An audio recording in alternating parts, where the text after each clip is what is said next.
Magandang hapon, classmates at Ma'am Hazel. Ako si Neil Simon Salinas ay magre-report ngayon. Bago magsimula, maglaro muna tayo ng 4 picks and 1 word. May idea ba kayo kung ano ang nasa larawan?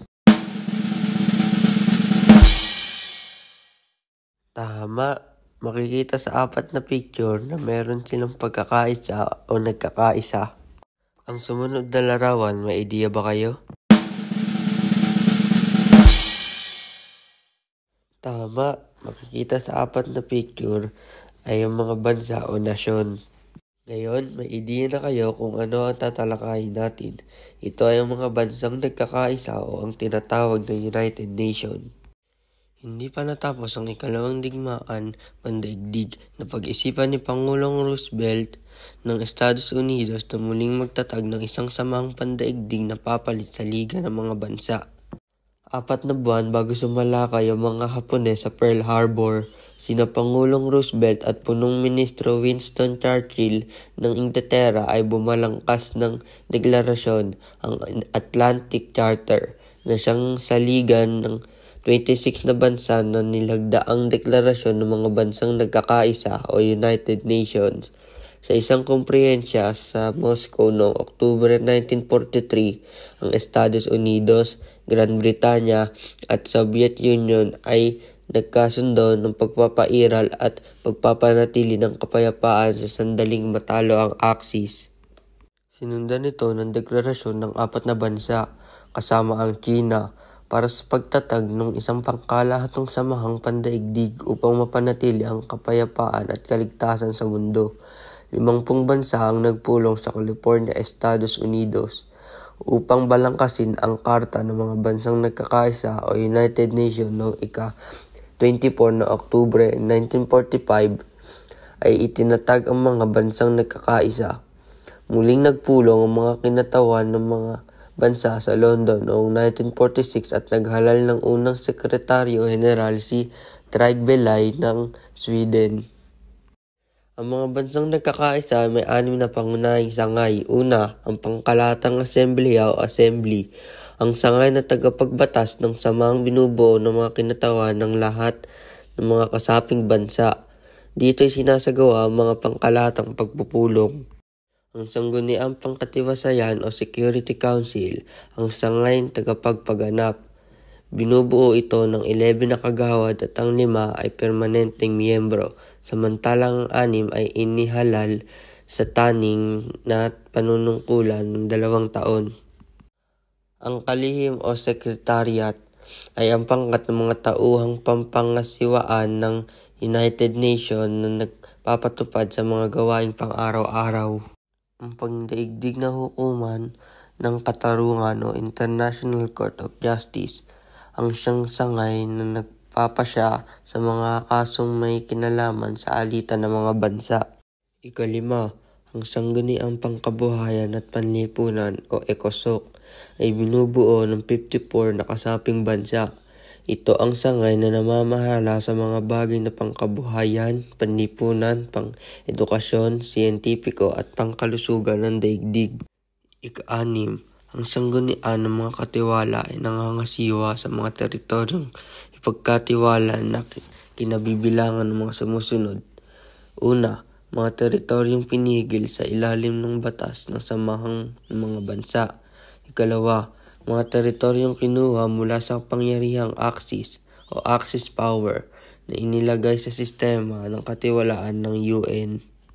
Maraming Hudyo ang pinapatay ng mga Nazi na kilala sa tawag na genocide sa pamamagitan ng gas chamber at sa mga kampo ng konsentrasyon kung saan sa pilitang pinagtatrabaho ang mga bihag para sa supply na armas pandaigdig. Ibig sabihin ng genocide ay ang pagpatay o paglipol sa isang malaking grupo ng tao, partikular batay sa kanilang lahi, relihiyon o nasyonalidad.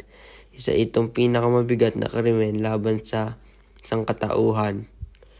Ito ang Holocaust o pagpatayang Nazi, Germany sa mahigit na 6 na milyong Hudyo. Sa Pilipinas ay nakilala ang Death March bilang pagpapahirap ng mga Hapon sa mga Pilipino at Amerikanong sundalo sa Bataan. Matapos ang digmaan ay nagkaroon ng makasaysayang paglilitis sa Nuremberg sa Alemanya upang mabigyang hustisya ang halos 11 milyong nasawing dulot sa digmaan. Noong Enero ng 1946, 26 na bansa ang lumagda sa isang kasunduan na magtaguyod sa Atlantic Charter. Ito ay naglalaan ng makapagtatag ng malawak at permanenteng pamamaraan para sa pandaigdigang katiwasayan.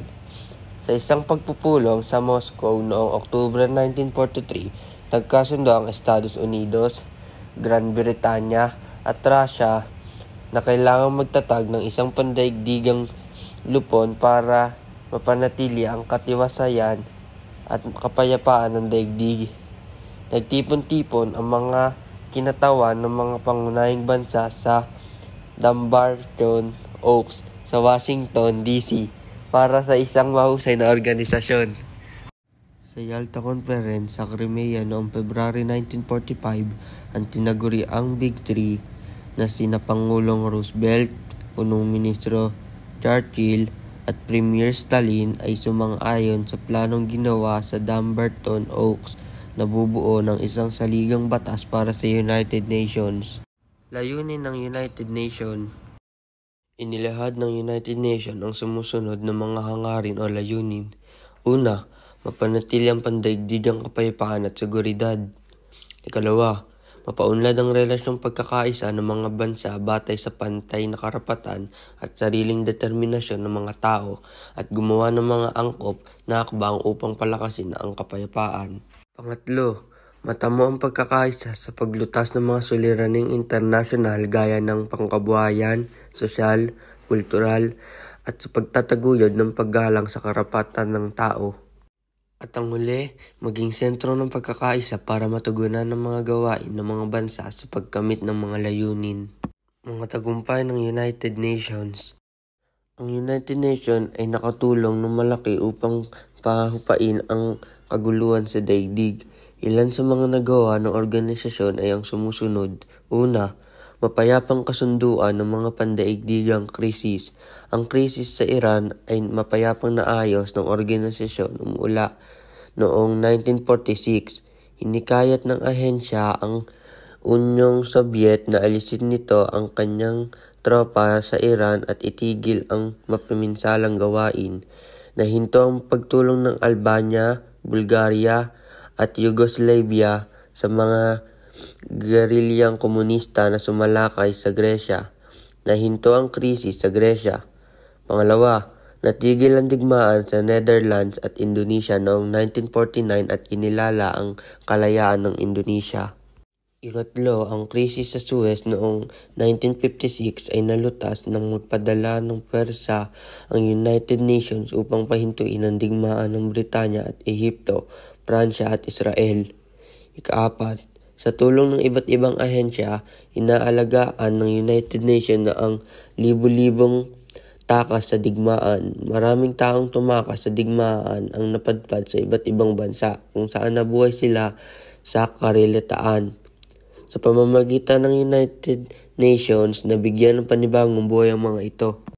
Ang isang karangalan na natamo ng ahensya ay ang Proklamasyon ng Pandaigdigang Pahayag ng Karapatang Pantao o Universal Declaration of Human Rights noong Disyembre 10, 1948. Ang dokumentong ito ay naglalaman ng mga karapatan ng isang nilalang. Ang pagtuligsa ng ahensya sa apartheid na ipinairal sa Timog Afrika ang patunay sa hangarin na matamo ang pantay-pantay na karapatan. Ang pamamahagi ng kaalamang teknikal at kultural ay isa pang dakilang hakbang ng organisasyon.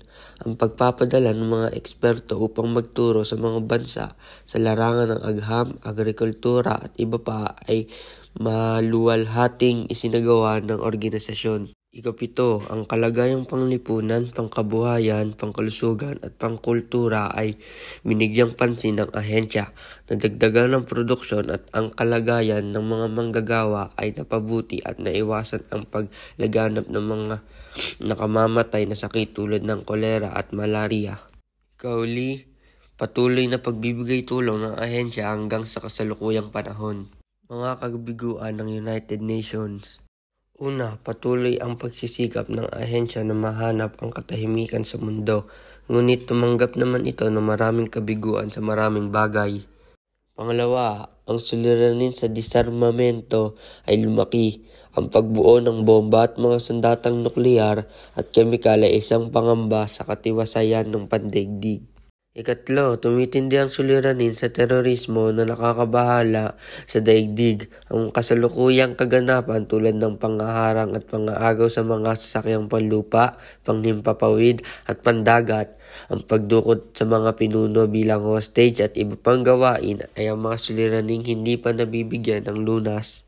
Ang United Nations na hadlangan ng pagkakaroon ng digmaan. May mga digmaan na patuloy na sumiklab sa iba't ibang rehiyon ng daigdig, lalo na sa gitnang silangan at Asya. At dito nagtatapos ang aking report tungkol sa United Nations.